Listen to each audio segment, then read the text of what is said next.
That's my lady, so it's like I'm proud of that. So it's like I'm not sitting here trying to juggle like how can I keep this under wraps. That's why I really started to like really fall for her, was how genuine she is around just like friends, family. All right, buckle up Swifties and football fans alike, because we're diving into a story juicier than any friggin' gossip.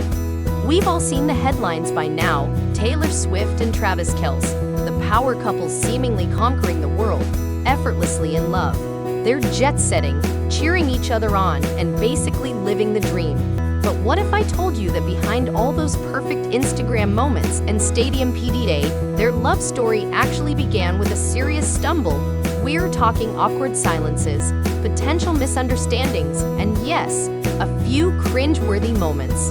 For the first time ever, Taylor is opening up about how she really met Travis Kelce. And spoiler alert, it wasn't a fairy tale beginning. Forget instant sparks and love at first sight vibes. According to Taylor herself, their first meeting was kind of a disaster. But before we dive into the details, don't forget to give this video a thumbs up and subscribe. It's free and helps us bring you even more celebrity deep dives like this one. Let's rewind to 2023. Taylor Swift is dominating the world with her Eras Tour, fresh off a whirlwind situationship with Maddie Healy. Meanwhile, over in Kansas City, Travis Kelce is busy being a Super Bowl-winning tight end for the Chiefs.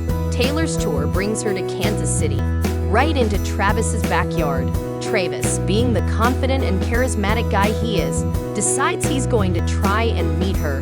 He even comes prepared with a friendship bracelet, a total Swiftie move. But here's the catch: Taylor, being the professional she is, doesn't do meet and greets before or after her shows to preserve her voice. So Travis's thoughtful plan hits a major snag, but Travis doesn't give up. Instead of letting it go, he talks about it on his podcast, New Heights, which he co-hosts with his brother Jason. Now, putting her on blast might sound dramatic, but it was honestly all in good fun. He mentioned how he tried to meet her and was bummed he couldn't give her the bracelet. It was bold, it was public, and it worked. Taylor actually heard the podcast, and get this, she liked it. She later told Time magazine that Travis' call-out was a major factor in them getting together. She even said she thought it was metal as hell, which, let's be honest, is high praise coming from Taylor Swift. So yeah, a missed friendship bracelet, a cheeky podcast shout-out, and a bit of rock star energy.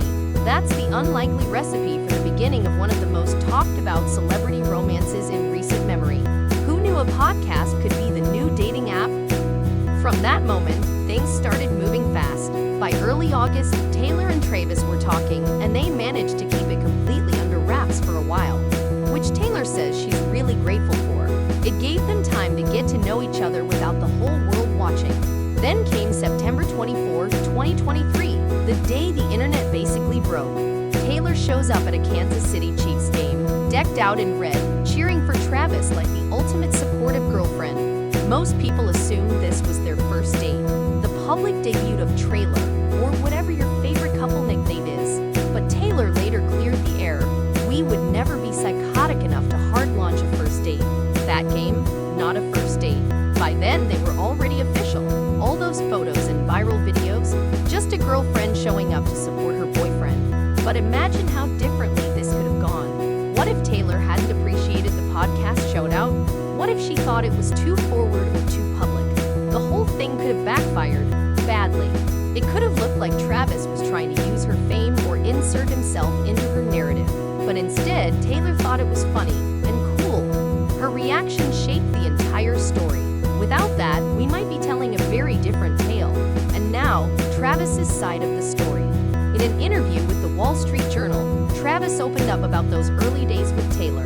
He shared how their first official date came about, and it turns out it wasn't some casual let's grab coffee kind of thing. There was real planning behind it. By the time they finally met up in person, in New York, they'd already been talking, so it wasn't two strangers meeting cold. Travis said he wasn't nervous about whether they'd click. He already knew they would. I knew we could have a nice dinner and a conversation, and whatever happens from there, happens, Travis said. Still, the pressure was real. His inner circle was telling him, don't mess this up. And Travis, he was just trying to keep it cool. But even after a great first date, Travis was under intense scrutiny. The media frenzy kicked in. Suddenly, every word he said was being analyzed. He admitted his biggest fear was saying anything that might make Taylor walk away. He was constantly second-guessing himself, trying not to mess up this incredible new relationship. Can you even imagine the pressure? One wrong quote could go viral and spark headlines. But Travis wasn't doing it alone. He revealed that someone from Taylor's team actually reached out to him after she heard the podcast. She knew people in her circle who knew who he was and helped make the connection. She told me exactly what was going on and how I got lucky enough to get her to reach out, Travis said, and the rest? Well, it's history. They are in love, thriving, and navigating fame together like pros. So what do you think? Did fate step in, or did Travis shoot his shot at just the right moment? Let us know in the comments below, and if you like this video, don't forget to click subscribe and hit the bell icon so you never miss an update. I post stories like this every week, breaking down the behind the